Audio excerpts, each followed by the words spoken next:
ఒక గుడికి వెళ్లే దారిలో 2 బండరాళ్ళు ఉంటాయి.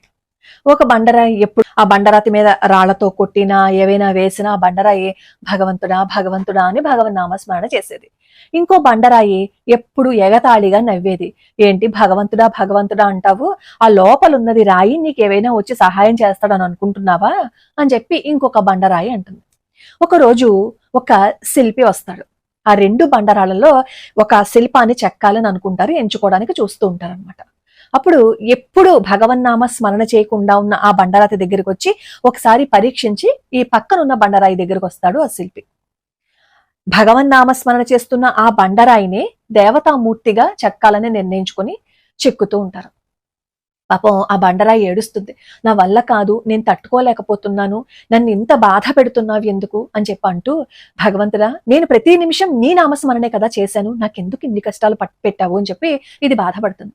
ఆ పక్కనున్న బండరాయి ఎగతాళిగా మాట్లాడుతుంది. చూసావా, ఒక రాయిని మనలాంటి రాయే లోపల ఉంది, అలాంటి రాయిని నువ్వు పూజించి భగవంతుడా భగవంతుడా అన్నావు, నేను ఎప్పుడు ఏ నామస్మరణ చేయలేదు, హాయిగా సంతోషంగా ఉన్నాను, కానీ నాకు కష్టం రాలేదు. నా దగ్గరికి వచ్చాడు ఆ శిల్పి, కానీ నన్ను చెక్కలేదు, నన్ను బాధ పెట్టడానికి ఇష్టపడలేదు, నువ్వు ప్రతి క్షణం భగవన్నామ స్మరణ చేశావు, నీకేం మిగిలింది కష్టం తప్ప అంటుంది ఇంకొక బండరాయి. పాపం శిల్పి చెక్కుతున్నంతసేపు భగవంతుడా భరించే శక్తి నాకు ఇవ్వు అని చెప్పి కన్నీళ్లు పెట్టుకుంటుంది. సరే, అందమైన దేవతామూర్తి తయారైపోతుంది. ఆ మూర్తిని తీసుకుని వెళ్లి ఒక గుడి లోపల గర్భాలయంలో ప్రతిష్ఠిస్తాయి. ఈ పక్కనే ఉన్న బండరాయి ఉంది కదా, ఆ బండరాతిని కూడా తీసుకుని వెళ్లి ఒక గుడి బయట వేసేస్తారు. అందరూ వస్తారు, లోపల ఉన్న దేవతామూర్తికి నమస్కారం చేసుకుని పూలు పళ్ళు అన్ని ఇచ్చి నమస్కారం చేసుకుని బయటకు వెళ్లి ఆ బయట ఉన్న బండరాతి మీద చెప్పులు పెట్టి దాన్ని కాళ్లతో తన్నుతూ వెళ్ళిపోతారు. అప్పుడు బయట ఉన్న బండరాయి బాధపడుతుంది. నిజమే నువ్వు చెప్పింది, నాకు భగవంతుడి విలువ తెలియలేదు, అందుకే ఆయన్ని నేను నిందించాను, కానీ నీకు కష్టం వచ్చినా సరే భగవంతుడిని నిందించలేదు, భగవంతుడా భరించే శక్తి ఇవ్వు అని చెప్పి నువ్వు అడిగావు, అందుకే నువ్వు పూజలు అందుకుంటున్నావు, నన్నందరూ కాళ్లతో తొక్కుతున్నారు, నిజమే నేను భగవత్ నింద చేశాను, తప్పు చేశాను అని బాధపడుతుంది.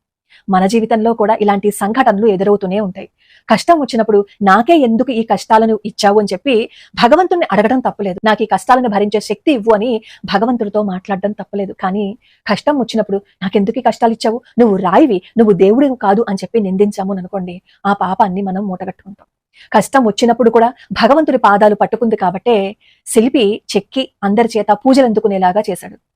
ఈ బండరాయి కష్టంలో ఉన్నా లేకపోయినా భగవత్ నింద చేసింది, అందుకే అందరితోటి తన్నులు తింటూ గుడి బయట మాత్రమే మిగిలిపోయింది.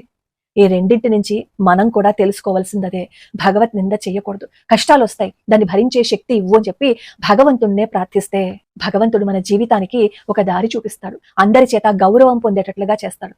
భగవత్ నింద చేస్తే ఆ పాపం మనం మూటగట్టుకుంటాం.